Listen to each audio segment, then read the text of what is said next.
In the previous video, I mentioned the 23 unique design patterns presented in the Gang of Four book. Those 23 unique design patterns are classified further into three different categories. The first being the creational design patterns, structural design patterns, and behavioral design patterns. We'll be starting off our series with creational design patterns. Now, the creational design patterns are further divided into 5 unique patterns presented in the Gang of Four book. And we'll be looking at each and every one of them and implementing them in the TypeScript code. But before we dive into that, let's first understand what exactly are creational design patterns and what problems do they aim to solve. So, the main goal of creational design patterns is to provide an efficient object creation mechanism. And they mainly achieve this with the help of two main goals. The first one being that they decouple the logic of object instantiation, composition, and representation. The second one being they make your object-oriented code comply with the solid design principles. Now we will be looking at each of these goals in a little detail. The first goal is to decouple the logic of object instantiation, composition, and representation. Let's think about it for a second. How can we really achieve this? Well, the creation design patterns suggest that you code by interfaces instead of concrete classes, which means that every single class that you have in your code should be extended by some sort of an abstract class or an interface, and you always refer to the generic methods and properties declared in these interfaces. So essentially, creation design patterns help you achieve abstraction in your code.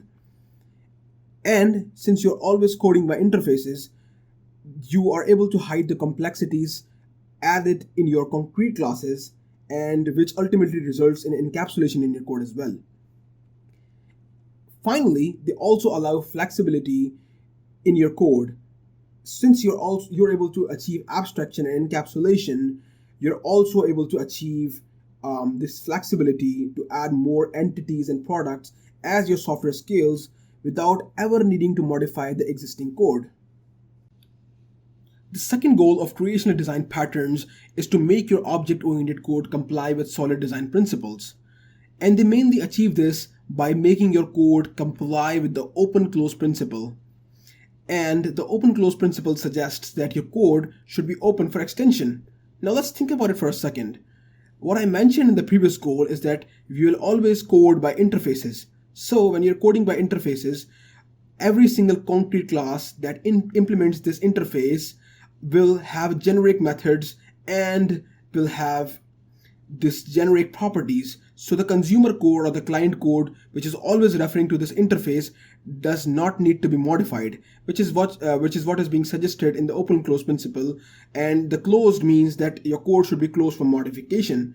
So since a new class, when it gets added into your application, should always implement this interface, your existing code doesn't really need to be modified, and you can still add new functionality as your application grows by just adding a new concretion which implements the same exact interface. Okay, so you might be wondering, what are the scenarios in your object-oriented programming where you can decide that, okay, this is the case where I can apply creational design patterns? So the first case is when your software design has products or entities which belong to some sort of a group, some sort of an ancestor, which is like in the same category, but they differ a lot in functionality. So as I mentioned in the first goal of creation design patterns, that is, we have to implement interface, which is going to be the main family of products, and the family of products are going to be the concretions of that interface. So this is an ideal scenario where you have to create like an interface and you have to like create a separate classes. The second case is when you are unable to decide how objects are going to be instantiated, or when object instantiation needs to be decided at runtime in your program. This is an ideal case for creation design patterns to be implemented. And think about it like this. Let's suppose you have a lot of if statements in your code and a lot of new keywords being used, where you're trying to decide that based on some sort of a configuration, you need to create some instance in your program, and you have to decide this at a lot of places in your code. So this is like an ideal scenario for creation design patterns. And don't worry if you're not able to understand what this means, because we'll be looking at a scenario which is exactly like this, and we'll be looking at how creational design pattern is able to solve such problems.